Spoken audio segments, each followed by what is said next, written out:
আসসালামু আলাইকুম। আমি আজকে তৈরি করব টক ঝাল কাঁচা আমের লাড্ডু। এই দেখুন ছুলে নিয়েছি, একদম সুন্দরভাবে ছুলে নিয়েছি, কয়েকটা আম নিয়েছি। এখন এটাকে আমি একটি কাটারের সাহায্যে দেখতেই পাচ্ছেন ভালোভাবে একদম গ্রেট করে নিয়েছি। হয়ে গিয়েছে সবগুলি। এখন আমি ভালোভাবে ধুয়ে নেব, পানি দিয়ে দেব, কয়েকবার ধুয়ে নেব। ধুয়ে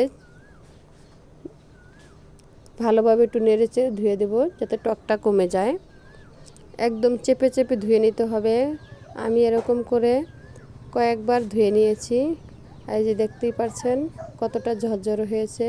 অবশ্যই আশালা শক্ত আমটা নিতে হবে। আর চলে আসলাম রান্নাঘরে, দেখতেই পাচ্ছেন আমি কড়াইতে দিয়ে দিয়েছি।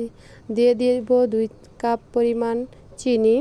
চিনির পরিমাণটা অবশ্যই বাড়িয়ে দিতে হবে, যেহেতু আমি আমের টক ঝাল লাড্ডু তৈরি করছি। লাড্ডুর ভিতরে চিনিটা বেশি লাগে। দিয়ে দিলাম অল্প পরিমাণে বিট লবণ। এখন একটু নেড়ে নিচ্ছি।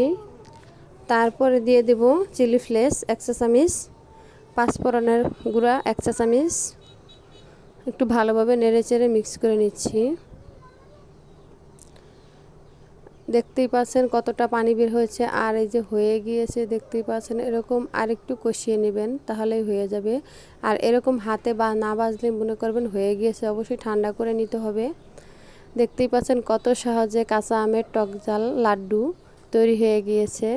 আর এই গরমের ভিতরে ফ্রিজের থেকে বের করে গরমের থেকে এসে যদি খান, একদম মনটা ভরে যাবে। আর এই পাশে চিলি ফ্লেক্স, পাঁচফোড়ন আর কিছু চিনি নিয়েছি আমি, এটার সাথে গড়িয়ে নিচ্ছি।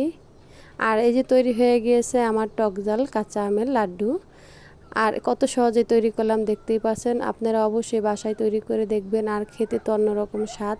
আর আমার ভিডিওটা যদি ভালো লেগে থাকে অবশ্যই আমার চ্যানেলটাকে সাবস্ক্রাইব করবেন, শেয়ার করবেন, ফলো করবেন। ভালো থাকবেন সবাই, বাসায় তৈরি করে খেয়ে দেখবেন কতটা ভালো লাগে এটা খেতে গরমের ভিতরে। আশা করি ভালো থাকবেন। আল্লাহ হাফেজ।